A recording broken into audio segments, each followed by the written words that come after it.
সাথেও করিস না। শোন, যা বলবো তাই শুনবি, ওকে? আমার কথা শোন, এদিক তাকা, যা বলবো তাই শুনবি। তাইলে রাস্তা দাফায় বেড়াতে পারবি, রাস্তার সব নিয়ন্ত্রণ তুই করতে পারবি। রাস্তা থেকে কেউ আসলি গেলি, তার ব্যাগের ভিতরে কী আছে না না আছে সব গ্রান নিতে পারবি, ঠিক আছে? আর তোর যে সাঙ্গভঙ্গ থাকবে, ওরা যে কেউ উপর চড়া হতে পারবে। মোটরসাইকেলের পিছনে দৌড়াস রাত 2টা 3টার সময়, আমি টের পাই।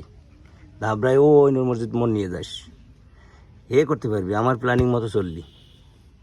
খালাকা, এটাকে একটু প্ল্যান শিখিয়ে দেই। শোন, এই 3 রাস্তার মোড়ের পর আমাকে দিয়ে গা টিপায় নিচ্ছে। ও আসুক, সব আমার আন্ডার।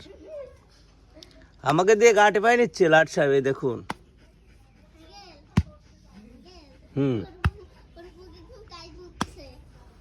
শোন, বেশ তো ম্যাসেজ করে নিলি, এদিকে আয়। খুব ক্লান্তি মনে হচ্ছে তোমার। জঙ্গলে রে কি করেছিস? কার পিছনে দৌড়েছিস? এই জঙ্গলে কার পিছনে দৌড়েছিস রে? তোর একদম গলা বুক শুকাই গেছে।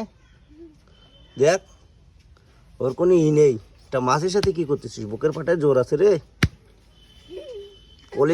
কলিজা মনের উপরের কিং। রাত্রিবেলা আসা যাওয়ার সময় আমার সাথে দেখা হয়। এবার থেকে আমার দেখলি সালাম দিবি দূর থেকে, মনে তাই জানো? ভালো ভালো বলে দিলাম, তাই কিন্তু পানিশমেন্ট আছে। হ্যাঁ, ও আমার ভালো করেছে নে। রাত্রে ওর সাথে আমার সাথে সাক্ষাৎ হয়। রাত্রে আমি যখন একা একা আসি, তখন তো রাস্তায় কেউ থাকে না।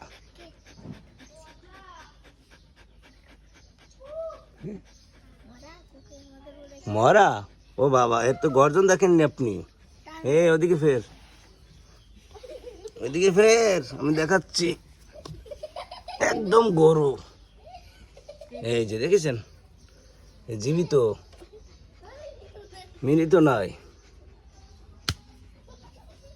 যা যা বলেছি সব মনে আছে। একদম কুমিরের মতো হয়ে গেছে। সব মনে থাকবে, না থাকলে প্রত্যেকটা দাঁত তোর ভেঙে দেবো আমি, ঠিক আছে? মনে থাকে জানো। রেস্ট কর, আমারও কাজ আছে।